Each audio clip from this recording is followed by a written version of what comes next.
Halo Sobat Oncemania, saya Denny Nakdalung. Oke, hari ini saya mulai untuk review lagi sebelum memulai aktivitas servis reel seperti biasanya. Sebelum saya bekerja, jadi saya sempatkan untuk review. Kali ini ada reel terbaru ini, OXGN. Oke, OXGN Demon. Ini tidak terlalu familiar dan saya tidak pernah tahu juga sebelumnya ternyata ada juga brand OXGN, dan saya tahunya baru-baru ini juga. Oke, langsung saja saya akan cek spek yang ada di tulisan boxnya.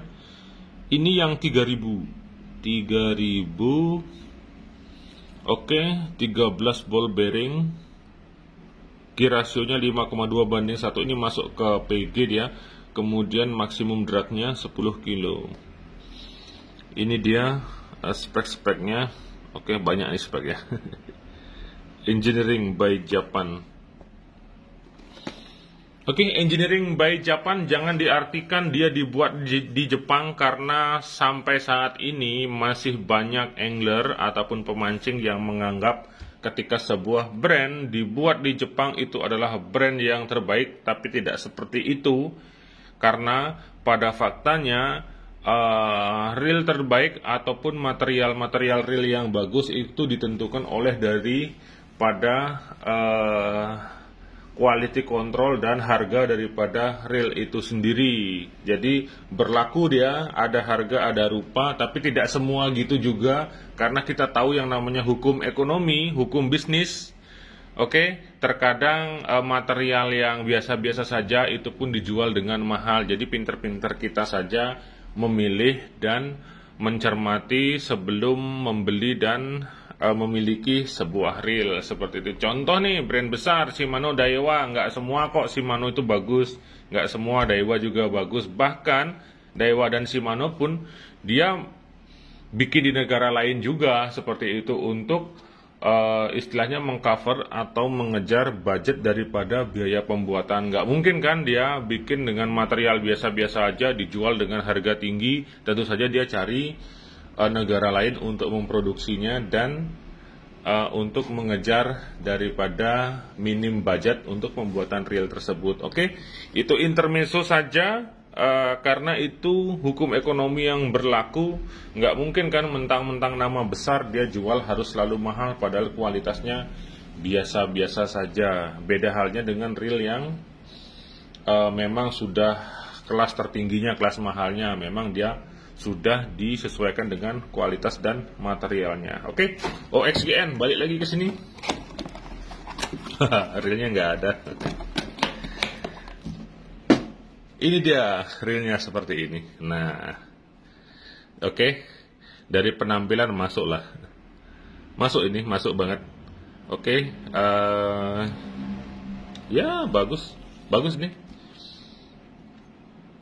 Mirip-mirip seperti apa ya, Bulsen kalau nggak salah, warna-warna kayak gini nih. Warna sedikit apa namanya, warna hijau-hijau biru gitu. Oke, seperti ini. Ini tadi saya isi tali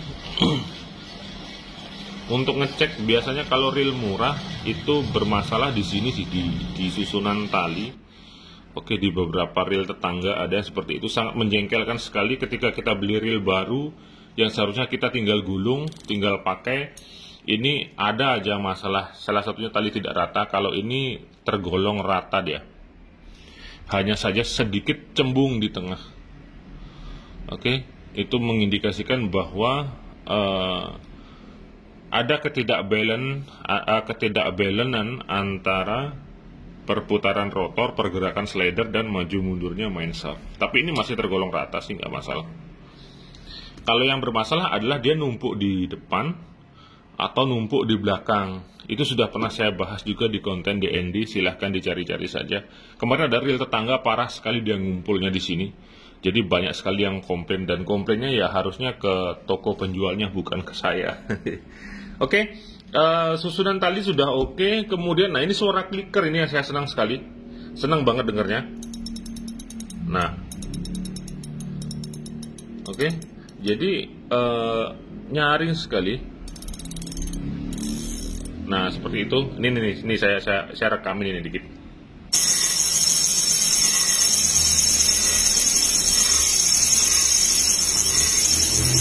Nah, keren kan suaranya? Oke, kita langsung saja bongkar-bongkar dan bahas. Ini handle dia engsel tapi sudah power handle. Oke, power handle ini benefitnya banyak. Tapi kalau engsel seperti ini dia biasanya gampang oblak, terutama jika penahan di sininya nggak bagus. Ini kan ada kayak semacam as gitu. As kemudian dipres. Kalau ininya nggak bagus, sudah lepas dia. Itu terjadi pada reel-reel murah, biasanya seperti itu. Oke, tapi itu juga tergantung si pemakainya juga. Kalau pemakainya awur-awuran ya sama aja. Tapi kalau pemakainya hati-hati, kemudian disesuaikan dengan kapasitasnya, saya rasa nggak masalah sih. Ini reel-reel segini ukuran 3000 paling ya pakai main ringan, kemudian main light lah, kelas-kelas ringan untuk dasaran ringan atau light jigging ringan nggak masalah. Kalau ini ditargetin GT 15 kilo, tapi kalau sampai naik GT-nya, itu luar biasa juga. Nih, ini tidak ada baut di sini, jadi kita harus terima apa adanya seperti itu. Nggak bisa kita ganti-ganti. Kalaupun mau ganti harus putusin di sini. Tapi ini knopnya sudah bagus, sudah enak ini dipegang. Jadi saya rasa nggak perlu sih diganti-ganti. Oke, tidak ada baut yang bisa dilepas. Jadi permanen dia, permanen. Kemudian kita masuk ke bagian spool. Bagian spool ini ada karet sealnya. Selanjutnya kita cek drag washer.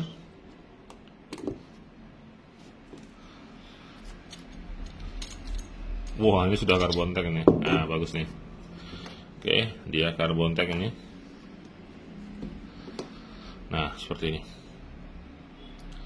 Oke, carbon tag 3 lapis. Jadi untuk durability daripada drag washernya dan kekuatan dragnya biasanya sudah bagus kalau pakai carbon tag dia. Tinggal disesuaikan saja, jangan main-main kencangin drag seenaknya.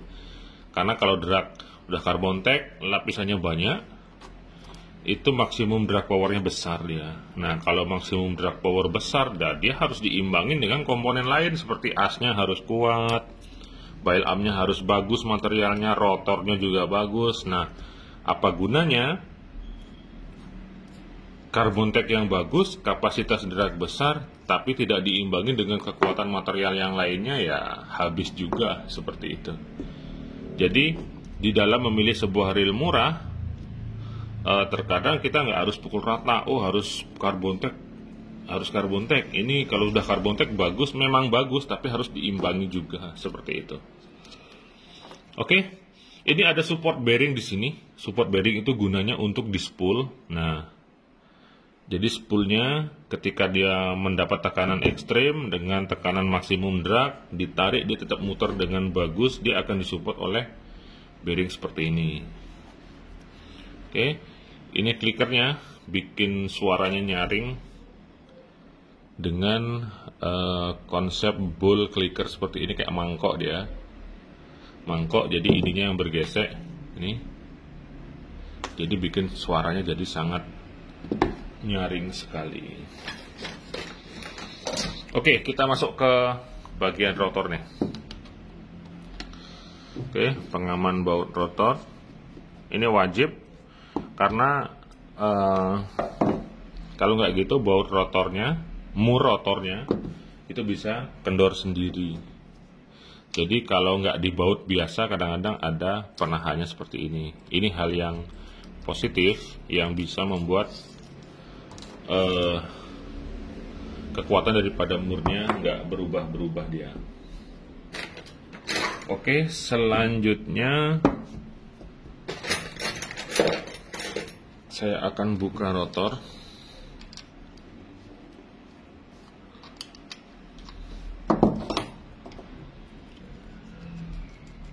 Ini di mur rotornya ada seal karet gini ya. Tujuannya bagus untuk menahan air yang masuk secara langsung, jadi hal positif. Kemudian rotor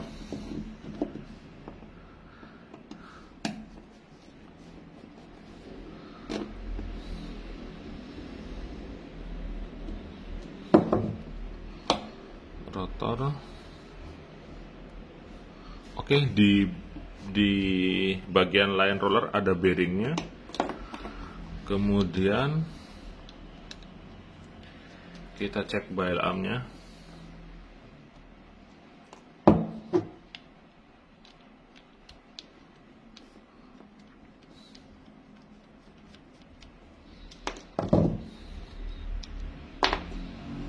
Oke, untuk komponen di bagian bail arm, spring guide dan lever trip sudah standar reel kategori ataupun standar reel yang saya rekomendasikan, memang harus seperti ini, dan OXGN Diamond ini sudah memenuhinya, jadi sudah masuk kriteria.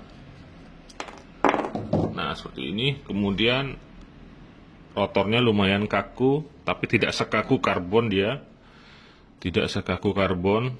Kita lihat saja nanti kalau ada beban besar, apakah dia geol-geol atau enggak. Itu untuk mengetahuinya biasanya kalau sudah strike ikan besar. Seperti itu. Tapi harus saya tekankan juga bahwa menggulung itu tidak pada saat ada beban seperti itu. Jadi mau apapun bahan rotornya, ketika kita memainkannya dengan benar, bahwa prinsip daripada sebuah reel spinning itu bukan untuk menggulung beban seperti itu. Kalaupun menggulung beban, dia biasanya ya hanya timah-timah kecil saja standar. Misalnya kalau 3000 ya ini paling maksimum dia J4 atau maksimum lagi J6, itu pun udah maksa sekali seperti itu. Kalau untuk sekedar untuk gulung itu ya nggak masalah, tapi kalau untuk gulung beban saya pastikan nanti spinningnya bisa rusak. Dia beda dengan OH. Kalau OH kan konsepnya dia memang benar-benar menggulung dengan power yang ada di handle-nya seperti itu. Kalau spinning nggak bisa, dia harus beban nol dia. Seperti itu. Oke, dari komponen rotor pun sudah masuk untuk sebuah standar reel murah. Oke, lanjut lagi ke clutch one way-nya.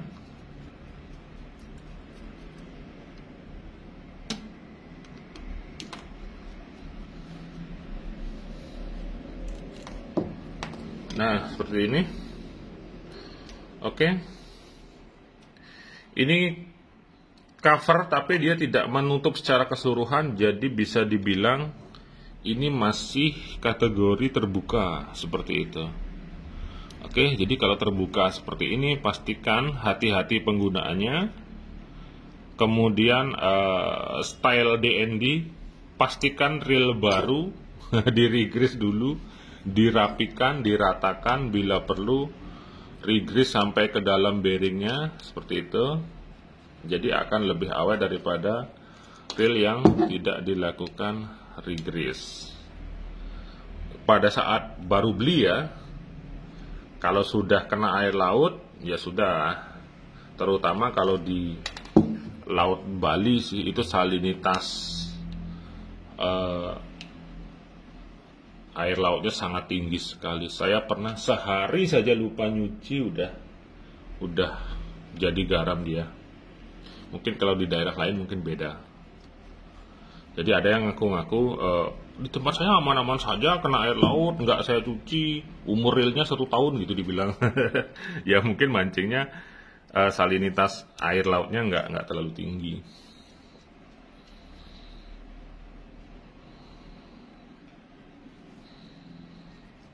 Oke, sekarang menuju ke bagian body.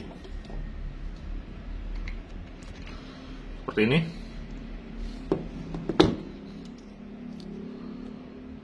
Nah, ini bearingnya bagus dia. Bearingnya bagus, kemudian posisi pembautan antara main shaft dan slider ini juga di posisi jauh dia. Oke, bisa dilihat. Jadi asnya tuh masuk jauh ke belakang, jadi meminimalisir terjadi pecahnya ini. Oke, meskipun ini tetap akan ditentukan oleh materialnya itu sendiri. Kalau materialnya renyah ya kemungkinan bisa pecah juga. Tapi kalau ini dari konsep pencetakan slidernya ini, lokomotifnya ini sudah bagus. Nah, seperti ini. Oke, ini tebel nih. Oh, ini yang saya maksud. Dia posisinya jauh di belakang. Nah, di bautnya jauh. Kadang-kadang ada yang justru begini. Nah, di reel G-Tech atau di dalam ini riskan sekali kalau posisinya gini. Dikit dia dapat pemegang. Nah, kalau ini kan jauh di belakang gini. Oke, ini salah satu nilai plus dari reel OXGN ini. Oke, kemudian ini bahan gearnya. Saya pastikan ini bahan zinc standar untuk sebuah reel murah, apalagi reel di kelas 300 ribuan, bahkan 1 juta ke bawah pun rata-rata gearnya juga zinc seperti ini. Tinggal memastikan tingkatan atau kualitas material zinc tersebut, seperti itu. Oke, kemudian oscillating gearnya ini dia tidak ada support bearing. Kemudian ini ada semacam plat untuk memegang slider. Nah, seperti ini. Dia tidak pakai slider guide, tapi dia dipegang. Nah, dipegang seperti ini. Memastikan bahwa ininya tidak goyang-goyang. Oke, nilai plus lagi. Kemudian terakhir ke bagian clutch one way-nya. Nah, seperti ini dia. Pinion gearnya, kemudian ini bushing one way-nya. Selanjutnya housing bearing, kemudian ini clutch one way. Oke, clutch one way pada umumnya yang Anda temukan di rel-rel murah. Karatan atau tidak, ya bakal karatan. Kalau kena air laut tinggal Anda sendiri deh, percaya sama saya. Regrease dulu, ratain semuanya. Ini bearing bukain, masukin grease, kemudian keseluruhannya lapisi dengan grease, kemudian silakan dipakai mancing di laut. Saya pastikan reel Anda akan aman-aman saja. Setidaknya dia akan lebih bertahan daripada reel lainnya yang tidak dilakukan regrease. Karena kemarin kejadian reel Daiwa Refrost, langsung saya sebutkan saja, dari Daiwa itu dipakai sekali saja kena air laut, one way-nya langsung karatan. Itu sekelas Daiwa. Oke, Daiwa yang punya nama. Sedangkan kalau kayak gini apa kabar? Ini OXGN, siapa sih yang tahu seperti itu? Tapi dari keseluruhan konsep komponen dan material ini sudah masuk. Oke, di harga reel 300.000, dari penampilan sudah oke. Standar-standarnya sudah, di knob spoolnya sudah, komponen pengereman sudah, kemudian di murnya juga sudah, kemudian di sini juga saya menemukan kelebihan bahan material gear standar. Oke, ini sudah masuk. Jadi kalau Anda budgetkan dengan 300.000, OXGN Demon ini masuk dia di budget demikian dan bisa menjadi pilihan. Oke. Kemudian selanjutnya di komponen-komponen lainnya seperti di rotor, ini support pendukung rotornya juga sudah masuk. Saya pastikan reel ini rekomendasi dan bisa dijadikan alternatif untuk memilih reel-reel dengan budget yang murah, seperti itu. Sisanya tinggal ditentukan dengan cara pemakaian, kemudian jangan lupa servis, dan tips yang paling penting adalah regrease dulu pada saat sebelum dipakai mancing. Jadi beli reel baru, bongkar dulu, rigris, nanti silahkan buktikan omongan saya. Oke, saya Dini Nadalung, terima kasih. Salam 2 jempol untuk Anda semua. Mancing Mania, mantap.